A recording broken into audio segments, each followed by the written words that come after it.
Hey guys, what's up? It's True here, and today I'm bringing you just a really quick video on how to prepare for the Forsaken update. So I'm sure many of you guys are nearing the end of all the things you have to do with Destiny 2 Year 1, but you're still gaining a lot of tokens and materials from playing the game regularly in the Crucible, strikes, or even just dismantling weapons and armor. It's only natural to be thinking, well, what can we be doing now to prepare ourselves for the next update to have the smoothest transition and to have an advantage? With less than a month before the update, that's a thought that's been on my mind pretty regularly, so I thought I'd share how I'm going to be preparing for the Forsaken update. Firstly, I'll be saving up Crucible and Vanguard tokens. Bungie did mention that these will be redeemable after Forsaken launches at the same vendors that they currently are redeemable at. So go in, play the Crucible, grind strikes, and pop boons of the Crucible and boons of the Vanguard while playing matches, and remember that these stack when you're in a fire team, so if you get a fire team together for each of these activities and you all pop boons, then you're gonna get a lot of tokens in return. If you haven't already gotten all of the exotic catalysts that drop in either Crucible or strikes, then this is a great thing to do. You can go for your catalysts and you can be popping boons as you're playing with a fire team and getting a bunch of tokens at the same time. Secondly, I'm going to be playing a lot of Iron Banner and saving up my Iron Banner tokens.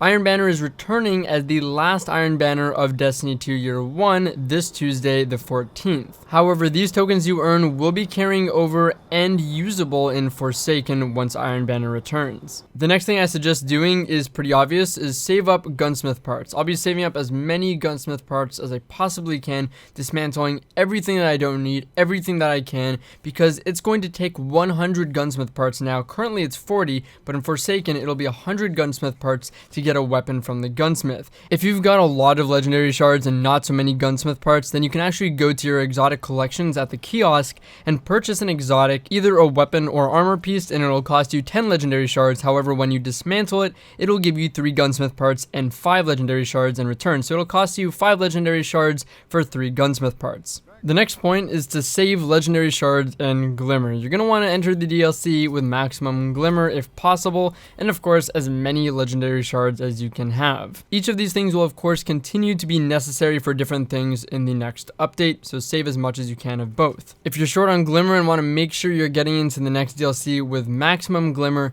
then going flawless in Trials of the Nine will reward you an exotic ghost that can actually be purchased for a few legendary shards and dismantled to give you 5,000 Glimmer, which is pretty good. So saving up on these ghosts and putting them in the vault can act as some saved or stored Glimmer for later, especially before the DLC comes out. If you don't go flawless in Trials of the Nine, fear not, you can get to Crucible Valor rank 2 to unlock an exotic ghost that gives you pretty much the same thing. Only difference here is it's going to cost you 10 Crucible tokens to purchase, as well as some legendary shards, but it'll give you the same output of Glimmer at 5,000 Glimmer. My next tip would be saving or spending Planetary tokens.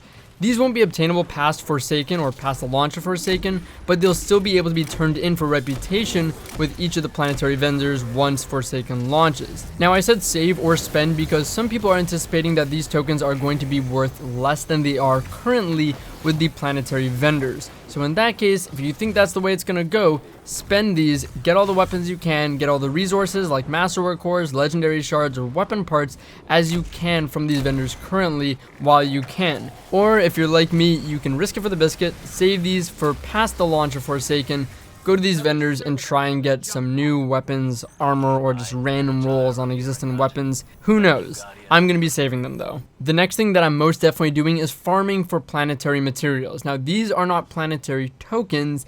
These are the materials that you find on each of the planets that can currently be traded in for little bits and pieces of reputation. These are going to be necessary for infusion come Forsaken, so if you don't want to bear the boring grind of getting these once you have awesome content to play, then do it now while there's nothing to do. These, again, to clarify, are the little materials you can find on each of the planets, like alkane dust or data lettuce on Nessus. I call it data lettuce. I know it's not called that, but that's what I call it. So again, farm for these. This is really, really important, I think. The next thing I'll be doing is pretty self-explanatory. You want to save up your Masterwork cores. I'm definitely going to be saving these. So every week from now until Forsaken launches, make sure you're doing your raids, trials, and all your endgame weekly activities to save up Masterwork cores for the new Masterwork system. It's going to take, I think I saw roughly 17 Masterwork cores to fully upgrade a weapon, so you're going to want to have a lot of them handy. Another very important thing to do before Forsaken launches is to save up your mod components. These will be able to be used towards the new mod system, which will be replacing the current mod system on weapons and armor. So you don't want to have to worry about being limited by this. So stock up on mod components while you can now, and an easy way of doing this is actually by going to the same Valor Rank 2 Exotic Ghost or Trials Flawless Ghost and purchasing a bunch of them, dismantling them for Glimmer, and using those to purchase mods from the Gunsmith, the blue mods, which you can, if you have 3 of them of the same one, it'll let you trade them in for a legendary mod, which you can then dismantle for mod components. So this is an easy way of stocking up on them. Buying 3 of coins from Xur before the launch of Forsaken is something I'll definitely be doing as well. I know the usefulness and effectiveness of 3 of coins in Destiny 2 is kind of questionable, but I'm going to be buying these to attempt to give me a better chance at getting all the exotics faster, and just increasing my odds of getting exotic drops since they're guaranteed to be higher than your current light level. Lastly are 2 things that don't require much explanation in my opinion, and I assume you guys know, but I thought I would mention anyways. Firstly, finish all the tasks for the Solstice of Heroes gear. This will get you 405 legendary gear, and even if you're at a low light level, it doesn't matter. It'll boost you right up to 405, which is a perfect starting point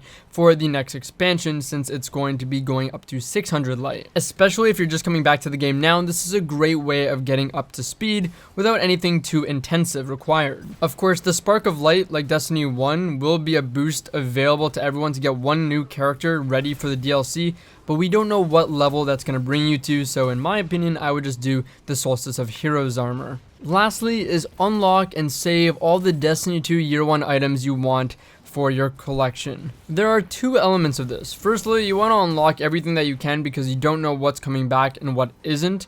So you want to unlock everything you can so you have it available to you in the collection tab when Forsaken launches. If you want to view how far along with your collection you are, head on over to destinysets.com and log in with your Bungie account to see what you've unlocked and have yet to unlock to be available in the collections for year 2. The other element of saving your year 1 weapons, no pun intended, is that each weapon will be confined to the last mod you applied to it as its elemental burn. So when you go in year 2 to grab one from the collection, it will be locked to the burn that you've assigned it to. So if you'd like a weapon with a certain burn or element, or different versions of the weapon with different elements, then you're going to want to save multiple versions with different elements, or at least apply a mod on the weapon that you want to keep it in the collections as a certain element that you can take from in the future. I'm not exactly sure if it's been confirmed or not if weapons will be dropping with a random element along with their random rolls, or a confined element to the specific weapon yet. Either way, on screen are weapons and their default elemental burn. This is taken from a Reddit thread that I'll link down below that you can check out. This is useful because again, you want to save your PvE go-to weapons with maybe one of each elemental burn if you don't have that, if you want to really use it going forward. Or for PvP, if you see some weapons that you really like and they have a default element of arc, then you might want to collect that weapon and perhaps change that so you're not activating Risk Runner all the time in Crucible. Some weapons will be moving over to the kinetic slot, and some weapons like the Aikilos weapons will be a default burn of solar, which will not be able to be changed. Anyways, this is everything I'm going to be doing to prepare for the launch of Forsaken. I hope you guys found this helpful, and as always, thank you so much for watching. It's been Drew here, and I'll catch you guys later.